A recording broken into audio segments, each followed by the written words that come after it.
¿Qué camino tomar? Si yo quiero hacer la voluntad de Dios, todos los caminos me parecen correctos.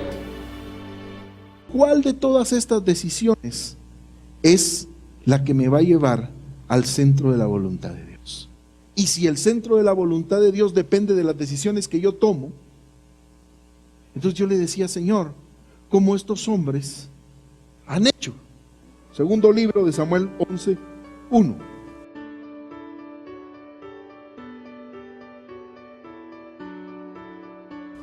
Dios siempre tiene un tiempo.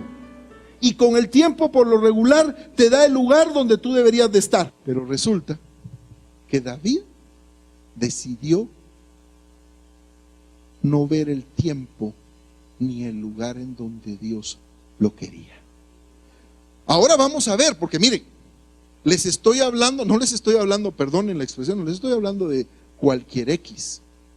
Les estoy hablando del rey David, que dice la palabra que fue conforme al corazón de Jehová. Entonces no les estoy hablando de cualquiera. Pero miren ustedes lo importante. Por eso lo escogí. O por eso lo escogió Dios para que yo lo leyera.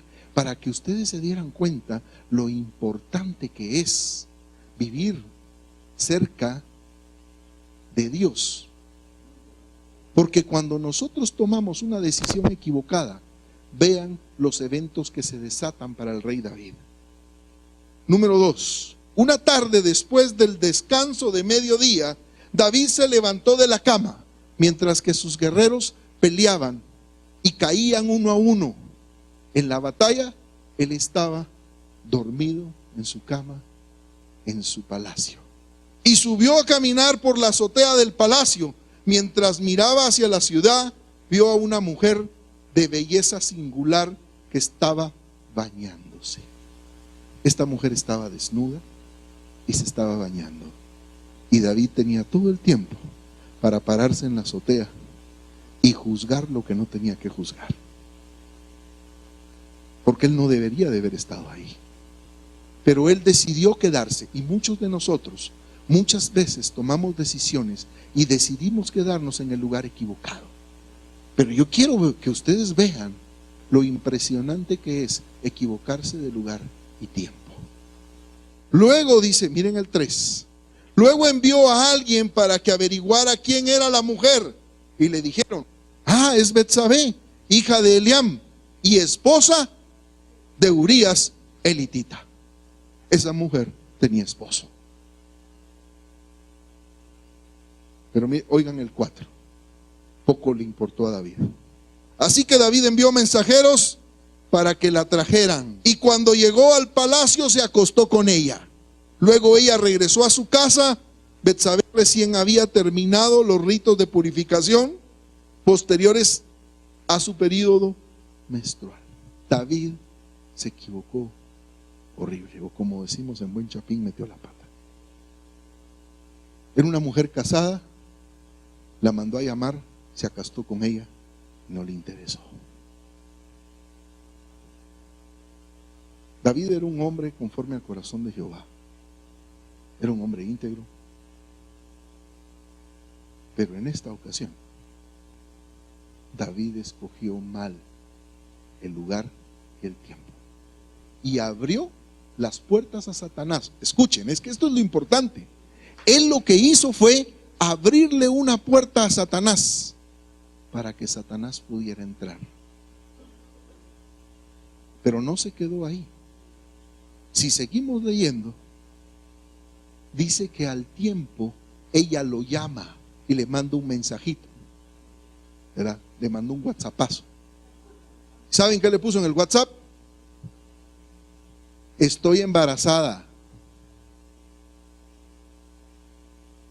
Adulterio. Pero no se quedó ahí. Sigamos avanzando en la historia. David empezó a pensar, híjole, ¿y ahora cómo le hago? Si el esposo anda en la guerra, porque él sí estaba haciendo su función. Ya sé. Mándenme a traer a ese general. Y manda por el general. Y pensó, lo mando a traer, que se acueste con la mujer y le echo la culpa. Y entonces el niño es de él y se acabó el problema. Y no tengo ningún inconveniente. Pero él no contaba que era hijo de Dios. Y entonces Dios, a través de ese general, que fungió como el Espíritu Santo, ¿saben qué hizo ese hombre? Cuando él lo llamó y le dijo, ¿sabes qué? Vete a tu casa, báñate, come, duerme con tu mujer. ¿Saben qué contestó ese varón? Dijo, perdone rey, no puedo. Mis compañeros están en la batalla y mis soldados mueren y duermen debajo del cielo abierto. Así que yo no puedo, porque ¿qué sería yo si hiciera eso? Y saben, lo quiso embriagar para que se fuera a su casa.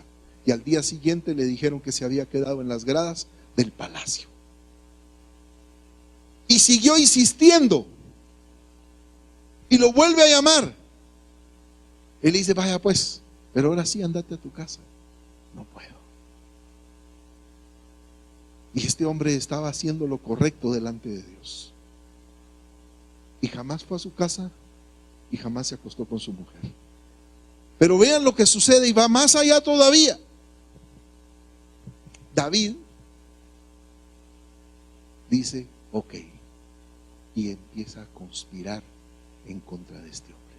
¿Y saben qué es lo peor? Se descara por completo. Escribe una carta y le dice al general Joab, me haces favor de mandar a este al frente. Y cuando ya esté bien en el frente, se retroceden todos y lo dejas morir. La selló y se la envió con él. Y le dijo, ahora vete de donde venías. ¿Y saben qué sucedió? Joab hizo como el rey le dijo. ¿Y qué sucedió? Se murió, se quitó el problema. Pero luego, como él, tú y yo somos hijos de Dios, entonces mandó a un caemal, ¿verdad? Porque los profetas no son tan queridos, ¿verdad? Es un caemal. ¿Y saben qué fue a hacer? A restregarle lo que le había dicho, porque Dios ya le había hablado al profeta y le dijo, mira lo que hiciste. Esa aberración no se hace porque ignoraste la palabra de Dios. ¿Por cuánto hiciste esto? Le dice ahora. Y le da un castigo bien severo, porque se lo transmite a sus generaciones y le dice, fíjense ustedes todo lo que sucedió en un momento en el que él no discernió cuál fue el tiempo de Dios y el lugar donde Dios quería a este hombre. Y miren lo que le costó. Le dijo que delante de él iba a poner a otros hombres o a otro hombre para que le quitara a sus mujeres. Y lo maldijo. Y un niño falleció. Miren ustedes, para la gente que cree que cuando uno tiene una necesidad muy grande, muchas veces hay que reflexionar antes de entrar al cuarto a llorar, porque David entró y lloró y ayunó durante una semana, pero Dios no movió un dedo. ¿Por qué? Porque Dios tenía que honrar al que le honró, y el que le había honrado era ese general que había hecho lo correcto delante de Jehová. Jehová no podía dejarle pasar a David esto. Y saben, David lo reconoció al final y dijo, ya pasó, ya se murió, ahora me lavo y voy a adorar a Dios.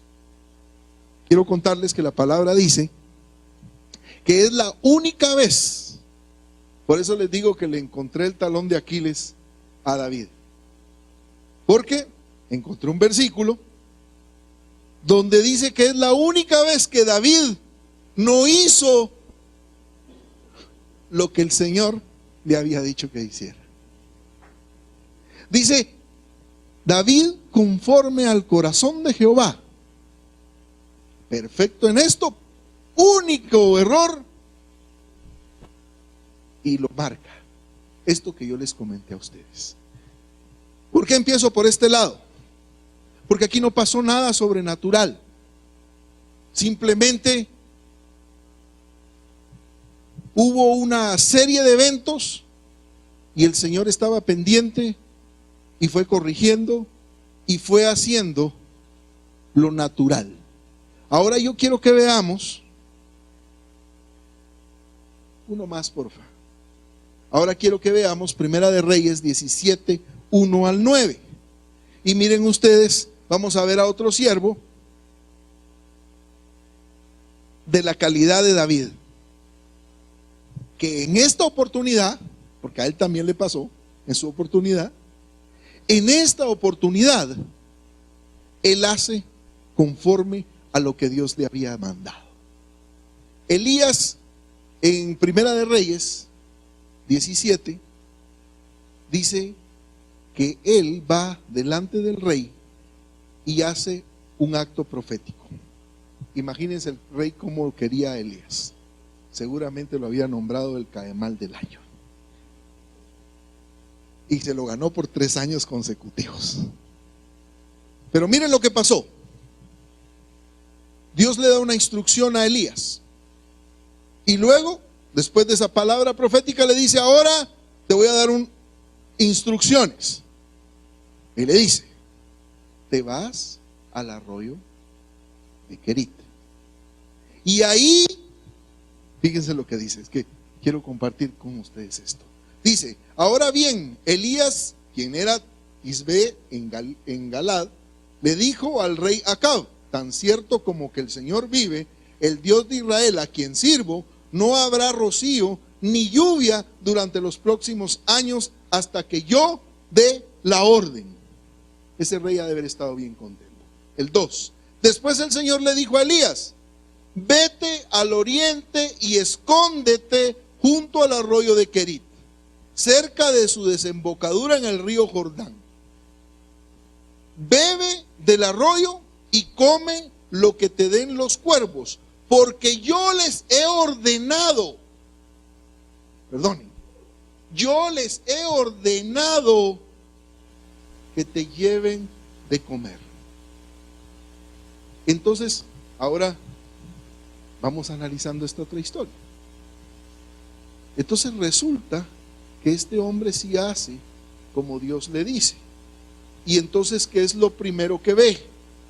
Lo primero que ve es la presencia de Dios delante de él. Y empieza a recibir instrucciones. Y dice: ve ahí. Y le dice dónde y cómo tiene que llegar y en el punto que se tiene que parar.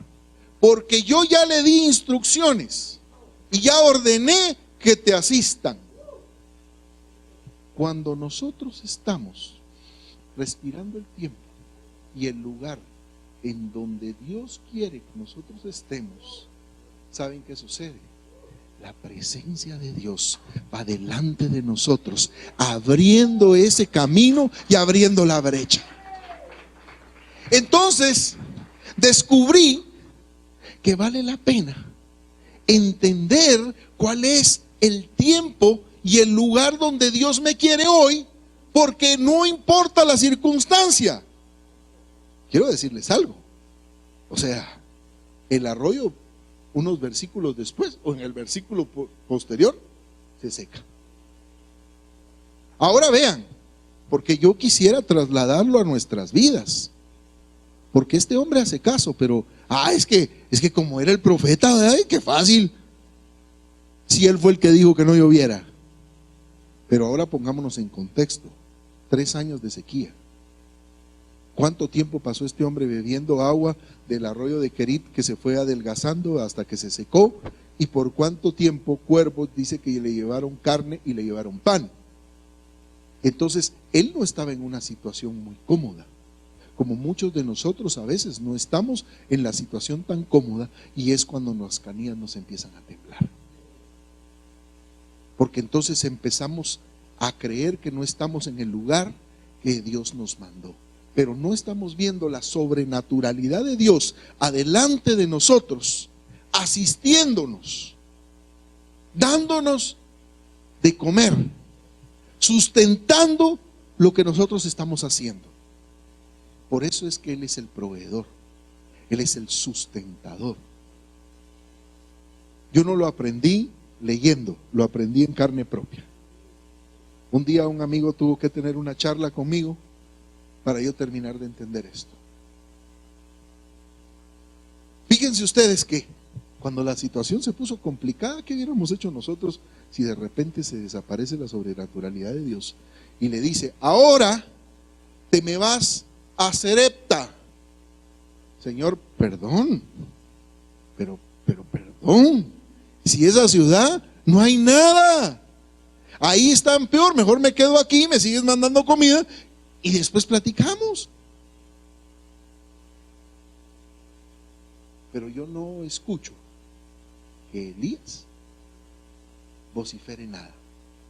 Oigan lo que dice. Fíjense que interesante, en Santiago o en Juan encuentro que él hace un comentario acerca de Elías y dice que habían muchas viudas en Israel, pero que a ninguna de esas lo mandó, que lo mandó a una extranjera. Y me parece curioso, porque encima de todo, imagínense ustedes, no lo mandó con la hermanita fulana, lo mandó con una extranjera. Y ahí me di cuenta que la complicación era peor, porque ni siquiera era de la congregación. Y entonces había que hacer creerle a esa mujer lo que pasó. Pero vean, volvemos de nuevo. Dice, entonces Elías hizo lo que el Señor le dijo y acampó junto al arroyo de Querit. Bueno, vamos al 8. Luego el Señor le dijo a Elías, vete a vivir a la aldea de Sarepta que está cerca de la ciudad de Sidón. Y volvemos a escuchar lo mismo. Yo le he ordenado a una viuda de allí que te alimente. Esta viuda era una viuda que no era del pueblo de Israel, pero Dios le había dado instrucciones a esta viuda que alimentara a Elías. Ahora, yo quiero hacerles una connotación. Cuando yo leo y él la encuentra en la entrada, le dice que le lleve agua, y ella va, y cuando le va a traer el agua, como que le chifla y le dice, hey, espérate, y también me traes un panito, porfa. Y entonces esta viuda, pongámonos en contexto, fíjense ustedes lo que ella le contesta para que ustedes vean la situación en la que esta ciudad se encontraba y la aflicción que esta viuda tenía. Porque ella le dice, no hombre, no, si el agua te la voy a conseguir, o sea, estoy haciendo un súper esfuerzo, pero yo lo que venía a hacer era a juntar un poco de leña porque ya no me queda más. El aceite y la harina que tengo justo para la última comida y de plano nos vamos a morir. O sea, era una situación extrema. Y ahí el Señor mandó a Elías. No era fácil. Muchas veces nosotros estamos en situaciones donde no creemos, donde es complicado, pero si Dios nos envió, Dios va a enviar la provisión con nosotros. Pero nosotros tenemos que creer. Y es más, nosotros a veces vemos y dice, pero fulano, no me decía, fulano lo ayudo yo. ¿Qué ha de haber pensado Elías? A esta viuda, no hombre, si esta viuda, seguro yo puedo más que ella. Pero en ningún momento le rebate a Dios nada. ¿Y sabe qué hace Dios? Pone en el corazón de la viuda y dice, él oye todo el recitar de la viuda, ay, es que me voy a morir, y que entonces solo voy a hacer el panito, y no sé qué, y llora, y yo no sé cuántas cosas más. Y como que Elías no escucha nada y todavía le dice al final, sí, haz como tú dices, solo que antes me traes mi panito. Y dale. Porque entonces él le dice, fíjense lo que le dice, porque Jehová no va a permitir que tu aceite y tu harina se acaben. Y dice la palabra que duró durante mucho tiempo, sacando aceite y harina. Cuando nosotros estamos en el tiempo y en el lugar correcto que Dios nos quiere a cada uno de nosotros, la sobrenaturalidad de Dios es un fruto de la obediencia. No es presunción, es un fruto de la obediencia a Cristo Jesús. ¿Qué pasa? Elías no iba a presumir. Elías estaba dependiendo de Dios, que no se acabara el aceite y que no se acabara la harina. Entonces era un fruto de él, de su intimidad con Dios, porque él estaba amarrado a Dios y él estaba creyendo a Dios y él sabía que Dios, si él lo había mandado, lo iba a cumplir. Pero muchos de nosotros nos olvidamos de esa parte. Nos olvidamos de la parte sobrenatural y solo luchamos con nuestras fuerzas. Para nosotros vale lo que nosotros podemos hacer, no lo que Dios puede hacer por nosotros. Y muchas veces nos metemos en problemas muy serios por esta razón. Espero que haya quedado claro que es básico encontrar el tiempo y el lugar. Una cosa más, versículos despuesito, se muere el niño de la viuda. Y miren lo que pasa. Fíjense hasta dónde llega el saber dónde estar. Porque ella le reclama y le dice: ¿qué veniste? ¿A restregarme en la cara que no soy judía? Porque eso era lo que le estaba reclamando. O sea, veniste a humillarme dejando que mi hijo se muera. Elías agarra al niño, se lo lleva, y seguro, porque yo he tratado de leer lo más que he podido de la palabra, pero no dice los 5 pasos para resucitar a alguien. No están. Entonces, ¿cómo se le ocurrió a Elías que tirándosele 3 veces encima al niño, el niño iba a revivir? Simplemente hizo porque él primero tenía una comunión con Dios y le dijo: Señor, tú me enviaste. Y si tú me enviaste, yo no sé, yo me le voy a tirar encima, pero algo vas a tener que hacer porque yo confío en ti. Y él se tira y el Señor lo respalda. No era un procedimiento, no existe en la Biblia. Jesús dijo: Lázaro, levántate. Y podemos ver algunos otros casos. No había un procedimiento que Elías siguiera. A Elías se le ocurrió tirársele encima. Y cuando se puso encima del niño 3 veces, el niño resucita, lo lleva y se lo devuelve a la viuda. Así es la sobrenaturalidad de Dios cuando nosotros encontramos el tiempo y el lugar. Veamos al rey David en 2 de Samuel 11:15. Dice: la carta que daba las instrucciones a Joab: pon a Urías en la línea del frente donde la batalla sea más violenta, luego retrocede para que lo maten. Se estaba equivocando David. Había dejado sus principios. Se le olvidó quién era.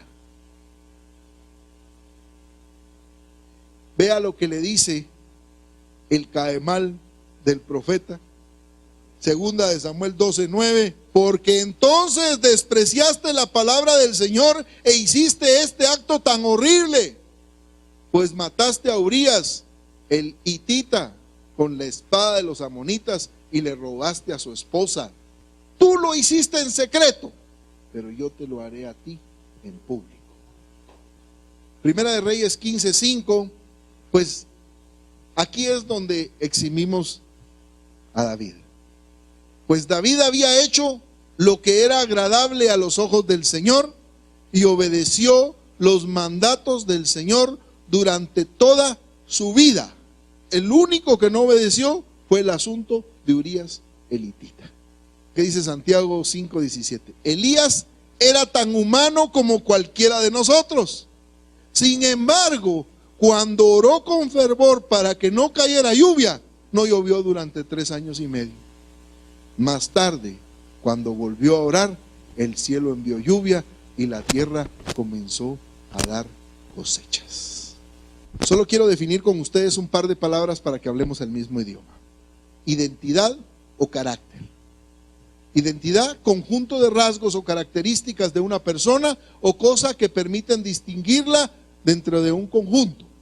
Carácter, conjunto de rasgos, cualidades o circunstancias que indican la naturaleza propia de una cosa o la manera de pensar y actuar de una persona o una colectividad y por lo que se distingue de los demás. Intimidad, procede del latín y más exactamente del adverbio itum, itus, que es equivalente a dentro. Significado, relación de amistad muy estrecha y de gran confianza. Muchos a veces tenemos un concepto equivocado de intimidad. Pero ¿ustedes por qué creen que vine hoy así? ¿Porque iba a predicar? No. Es porque yo quería tener intimidad con ustedes. Esto no lo sabe ni mi esposa. Así que yo voy a intimar con ustedes. Ustedes saben por qué yo vine hoy así. Porque esta ropa que yo cargo puesta representa para mí honra. ¿Saben que un día Dios me regaló esto? ¿Y saben qué me dijo? Me dijo, tus vestiduras están raídas, pero hoy yo te voy a vestir. Y todo lo que cargo puesto me lo regaló el Señor. Por eso lo traje hoy. Yo estoy intimando con ustedes, les estoy contando algo que nadie sabía, pero que quede entre ustedes y yo. Porque yo quiero que ustedes me conozcan. Porque entonces vamos a tener intimidad si ustedes me conocen. Porque entonces no van a creer que yo vine jactancioso, sino porque lo traje, porque representa algo muy importante para mí. En un momento de mi vida Dios me lo obsequió a través de mi pastor y me honró y hizo algo a nivel espiritual conmigo. Por eso lo traje, hasta la corbata, la camisa, todo. Pero yo quería intimar con ustedes. También quiero contarles, yo hoy vengo con ganas de tener intimidad con ustedes, pero solo con ustedes. Ustedes sabían que yo de niño tenía déficit de atención. ¿Cuántos de los que me conocen sabían que tuve problemas en el colegio? Que las profesoras llamaban y le decían a mi mamá que yo no ponía atención, porque si pasaba una mosca, yo miraba la mosca. Si pasaba no sé qué, yo miraba no sé cuántos. Pero cuando me preguntaban, yo sabía. ¿Cuántos de ustedes sabían eso? Que cuando yo era niño tuve déficit de atención. Yo quiero tener intimidad con ustedes. Yo quiero que ustedes conozcan quién soy yo. La intimidad es una relación. Ojo, la intimidad no es irte a encerrar a tu cuarto, a gritar, a patalear y a llorarle a Dios. La intimidad es, fíjate, Dios nos da su palabra.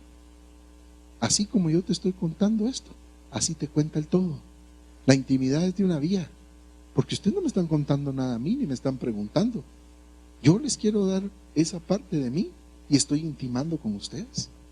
Entonces ahora ustedes conocen más de mí.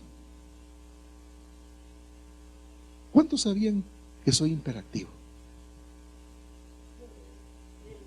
Yo sé que mi pastor sí, porque él convive conmigo todos los días, pero ¿y los demás? Michael también, y el pastor Pablo, y la pastora Karina. Pero ¿y ustedes? Yo quería también, ellos tienen intimidad conmigo, me conocen, pero yo quería que ustedes me conocieran. La intimidad es conocer. La intimidad no es ir a gritar a un cuarto. La intimidad no es un conjunto de emociones que manipulen a Dios. La intimidad no la vas a lograr si tú no lees tu Biblia con Dios. Es la única intimidad que existe con Dios. Lo único que te va a llevar a la intimidad con Dios es que tú vayas con Él y le digas: papito, tal cosa, yo leí esto, y tú eres así y eres allá. Y te lo voy a mostrar bíblicamente. La intimidad no es ir a chillar. Lo puedes hacer, te puedes desahogar como te desahogas con cualquier papá. Pero la intimidad es más que eso. Y la necesitas para poder encontrar el centro de la voluntad de Dios. Madurez, juicio prudente o sensato, estado de una cosa que alcanza su pleno desarrollo, o de una persona que ha alcanzado su mejor momento o la cúspide en algún aspecto de su vida. Carácter se forma a través del discipulado de la palabra de Dios. No existe forma alguna de poder tomar o adoptar el carácter de Cristo si no es por la palabra viva y eficaz. La palabra moldea por medio de un proceso de aprendizaje continuo y personalizado para poder transformarnos en verdaderos adoradores en espíritu y en verdad. El espíritu es el que revela la verdad, ¿sí? Entonces, cuando nos dicen que somos adoradores en espíritu y en verdad, que es lo que Dios quiere, lo que está pidiendo es que nosotros tengamos el espíritu de Dios en la palabra para que nos sea revelada y que nosotros actuemos como la palabra dice. Ojo con eso, porque adoradores en espíritu y en verdad no es que tú grites, y no me vayan a malentender. No estoy diciendo que no haya que cantar o que eso no sea parte de esto, no. Solo estoy diciendo, como ha dicho muchas veces la pastora Karina, es mucho más profundo, es una manera de vivir.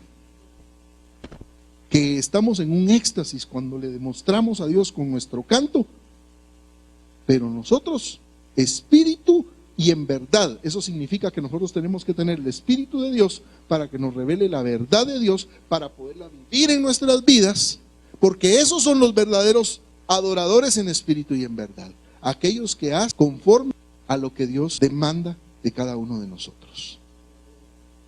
Si vosotros, te lo voy a probar bíblicamente, mira lo que dice Juan 8, 31 y 32. Si vosotros permaneciereis en mi palabra, seréis verdaderamente mis discípulos y conoceréis la verdad, y la verdad os hará libres. Estábamos cantando que hay libertad en la casa de Dios.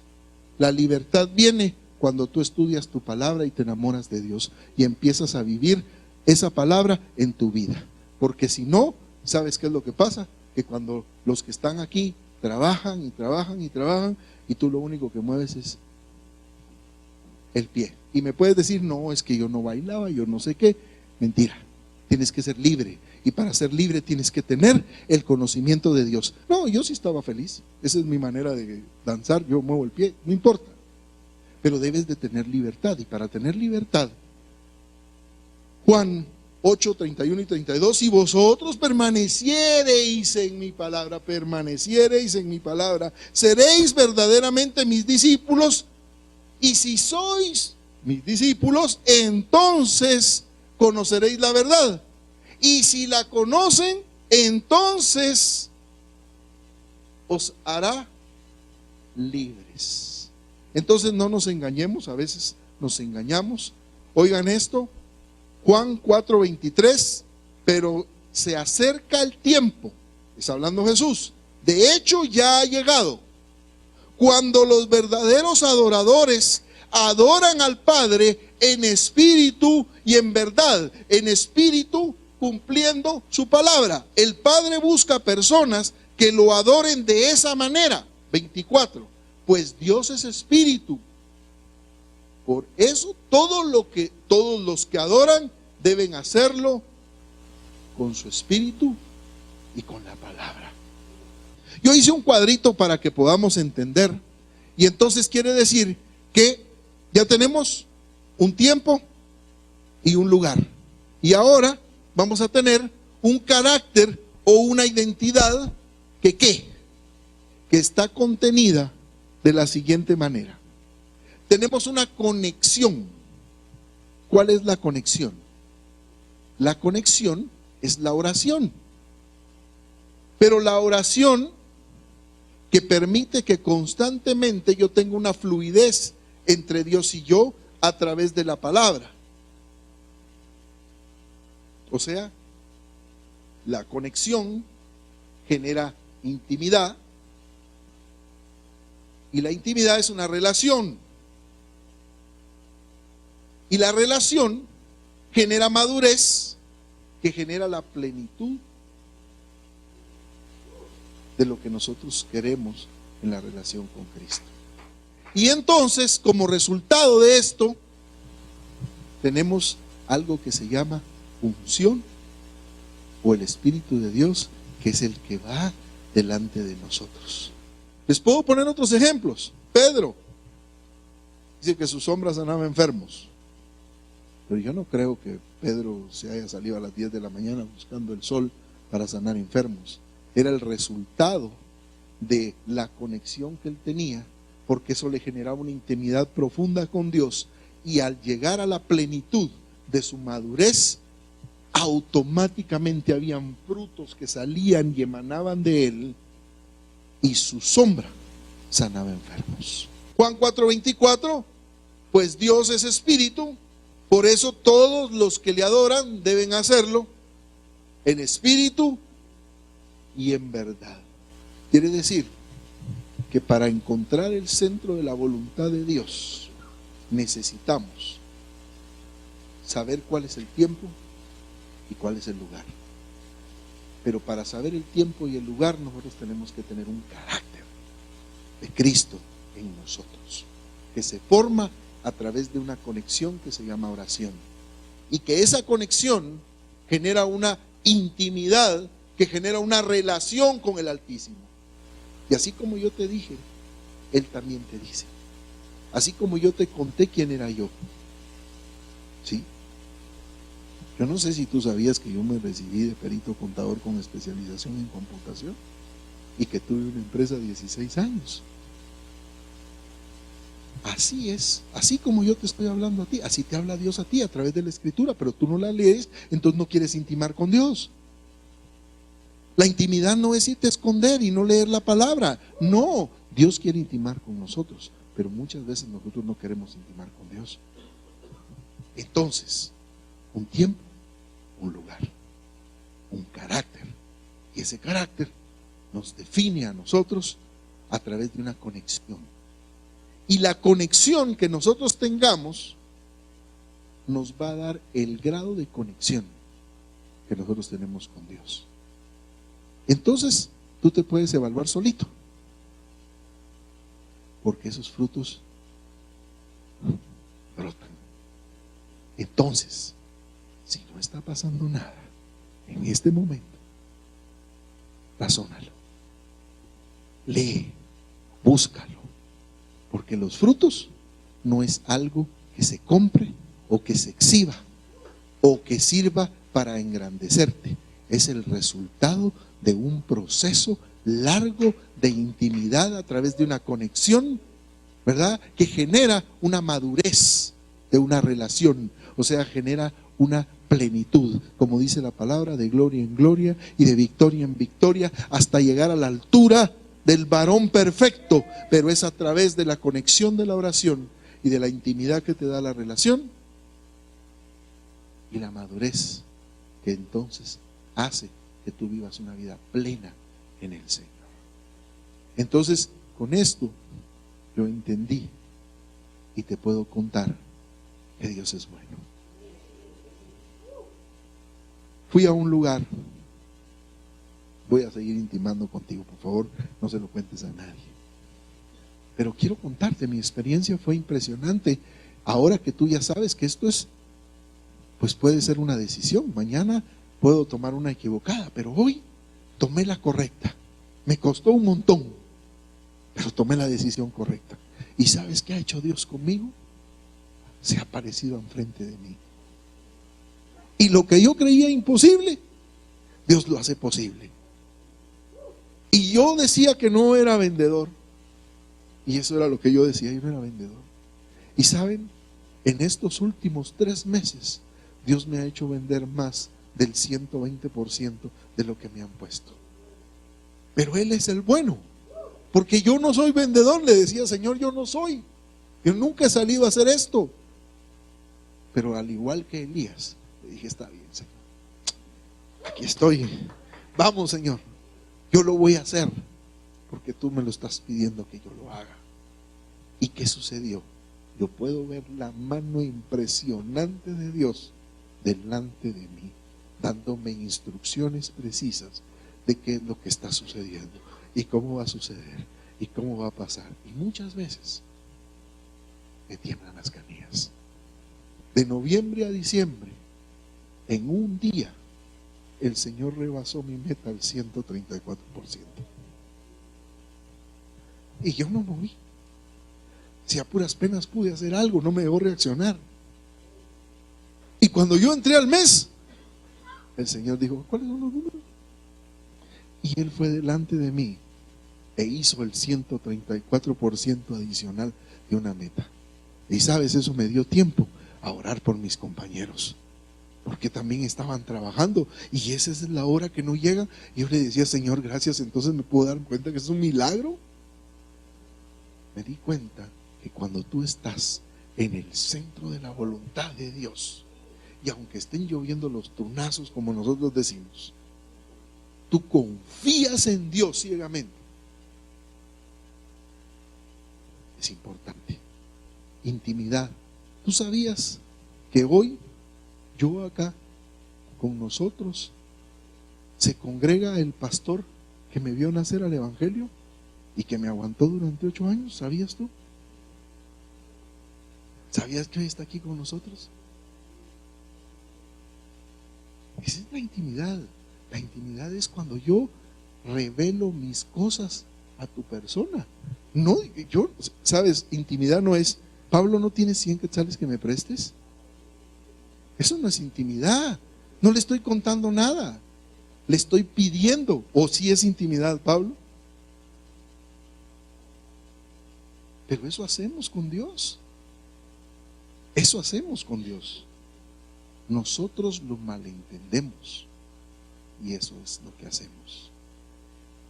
Entonces, intimidad es que yo te cuente a ti quién soy yo y qué es lo que hay alrededor de mi vida, porque cuando tú te vayas, ahora ya conoces un montón de cosas de mi vida que tal vez no conocías. Entonces quiere decir que ahora tú y yo somos más cercanos. Aunque tú no me has contado nada a mí, quiero que te des cuenta de eso.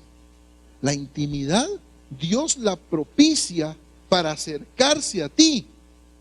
Y Él te hace íntimo, aunque tú no le digas absolutamente nada. Ponte de pie y le vamos a pedir al Señor que nos permita discernir el tiempo, que nos permita discernir el lugar. Señor, heme aquí. Aquí estoy delante de ti porque quiero hacer algo diferente, porque necesito tener intimidad contigo, porque necesito conocer el centro de tu voluntad para mi vida.